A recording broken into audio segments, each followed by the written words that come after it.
Hey guys, in this video, I'm going to be bringing back an age-old tradition known as A.S.O.T, because Pyrocynical won't. To give some background, quite a while ago, a popular YouTuber known as Pyrocynical did a series called, well, a series of tubes, where he would basically round up, relevant events that had happened over the week, and just talk about them, basically. But eventually, he stopped doing them. And, well, it was a good series, and I need to give it the justice it deserves. I'm bringing it back.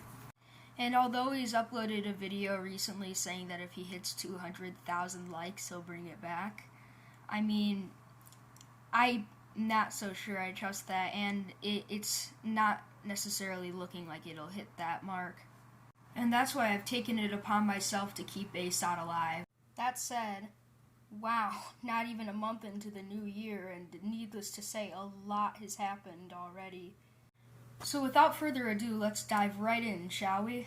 The internet is not something that you just dump something on. The internet is not a big truck. The internet is a series of tubes. To start off, just recently, the mad scientists over at HBO Max thought to themselves, hey, you know what would be a good idea? Let's make a show so deliberately bad that people will have no choice but to talk about it, thus earning us free attention. And so the monstrosity, the Frankenstein's monster, Velma, was born. Oh my God! Pretty bad, right? And here to play the namesake of the show, our lovable sleuthing nerd Velma Dinkley, is Mindy Kaling from The Office. Oh, I have some very delicious googie googie, only 99 cents plus tax. Try my googie googie. Try my googie googie. Try my googie googie. Try my... The only thing is that in this show, Velma isn't exactly very lovable. In fact, she's a complete jerk. All our classmates are idiots or sheep. Also, as you might have noticed, she's Indian, and one of almost every member of the main group except for Fred to have undergone a race swap. And don't get me wrong, I have absolutely nothing wrong with inclusivity and representation in the media, but when it's undergone by a group of characters that were completely harmless the way they were, it almost comes off as nothing but shallow pandering. Anyway, let's talk about Fred. I mentioned he's the only white male in the group, but the show opts to portray him as extremely incompetent, entitled, and frankly pathetic. Like there's one scene where he's supposed to cut a steak and he just says, "cutties," expecting somebody else to do it for him. So if the intention of the show was to include everybody no matter what, well, it's safe to say they failed at that. But although that subtracts a lot of goodwill from the show, that's not exactly what makes it that bad. What really makes it awful is how much it tries to crap on the source material. Scooby-Doo isn't even in it. How can you have a Scooby-Doo spin-off that doesn't even have Scooby-Doo in it?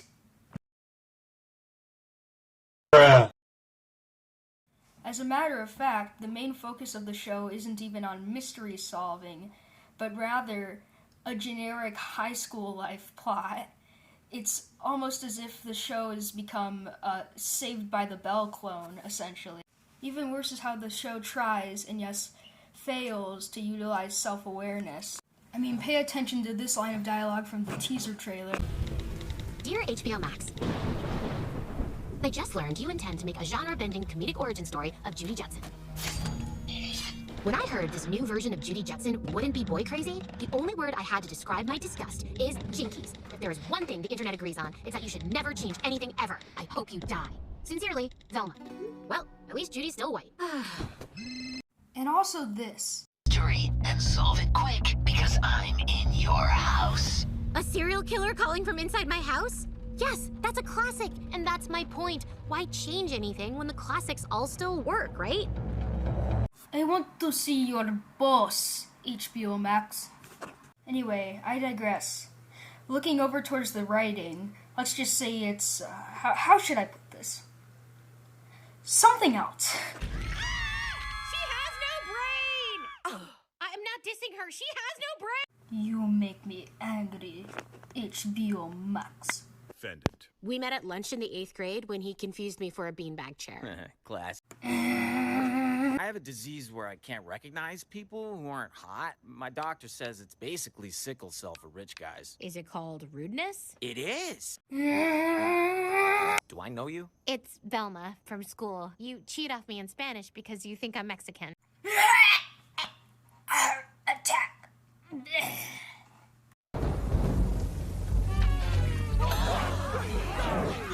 Stop! No pictures! Unless it's in portrait mode.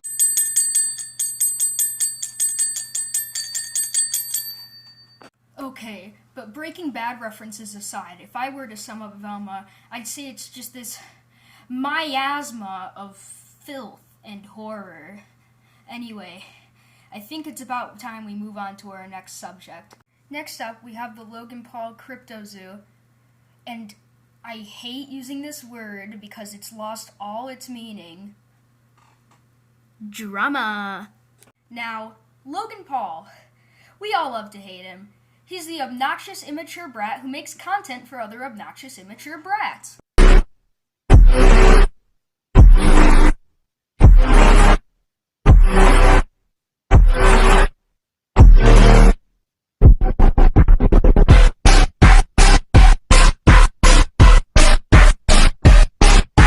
But I mean, seriously, watch this man for 10 seconds and tell me I'm wrong. Because in Japan, they're all about the respect. So we're going to be respectful. LoganPaul.com/shop! In fact, he's the guy who's most well known for being so respectful that he filmed himself laughing at a dead guy hanging from a tree in a video he proceeded to upload to his channel like any other vlog of his. I mean, yeah, he deleted it and filmed an apology, which was, if I'm being honest, really, really cheap and fake, but I can't say that excuses it, honestly. But what we're really here to discuss is Mr. Turbo Version Paul's recent endeavors into NFTs. And if you haven't been living under a rock, you'll probably know that this wound up being a massive scam, and investors lost millions of dollars altogether.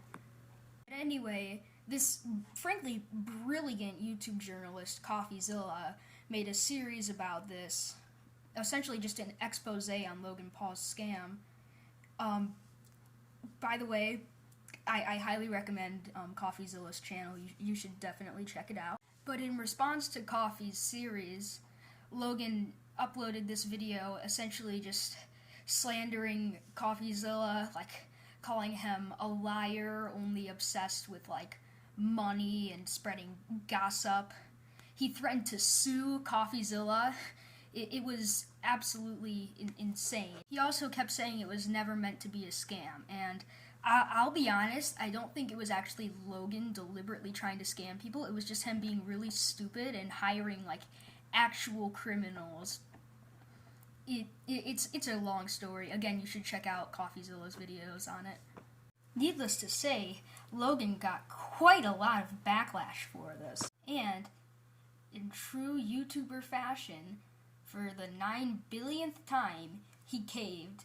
He deleted the upload and proceeded to make an apology video, another one, saying like, I was just like in like a rage, and I was like, I had like an ego flare, and like, whoa, CoffeeZilla's like not a criminal. He like opened my eyes, and like, whoa, I'm gonna be like donating like all the money back to these people, and like, I'm sorry I made all these irresponsible decisions, and like, whoa. And once again, in true Logan Paul fashion, it was almost 100% superficial, in my opinion, and everybody could tell, including CoffeeZilla, who basically said what everybody else was thinking, being that Logan Paul didn't mean any of it and he wasn't going to be keeping any of those promises. But anyway, I think it's about time for us to move on to our third and final subject here. So those of you above the age of 1 know that Nikocado Avocado is the tubby chubster who's been slowly eating himself to death like Brendan Fraser's The Whale. All all in the name of success in the algorithm. So he was viewed by everybody online as an undignified oaf. That is until he went on Oompaville's channel and acted apparently somewhat dignified and self-aware. A fish! A fish!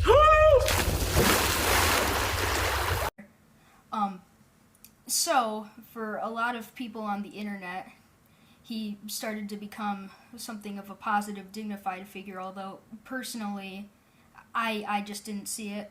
And all was well on the internet, and Nick was seen as a respectable individual for the first time in forever. That is, until he decided to go full turbo villain again, actually becoming a copyright tyrant and striking every single video that used his likeness. Now, this was already horrible, as a ton of people's videos that they worked hard on were taken down, but the casualties didn't end there. No, sadly, worst of all, the master of memes, the gigachad of YTPs, Crackback, who had over 1 million subs and 3 years of uploads to his channel, had it deleted because of his copyright claims. And Nick Okada wasn't just seen as a foolish oaf like he had been before. He had been outed as a true scumbag.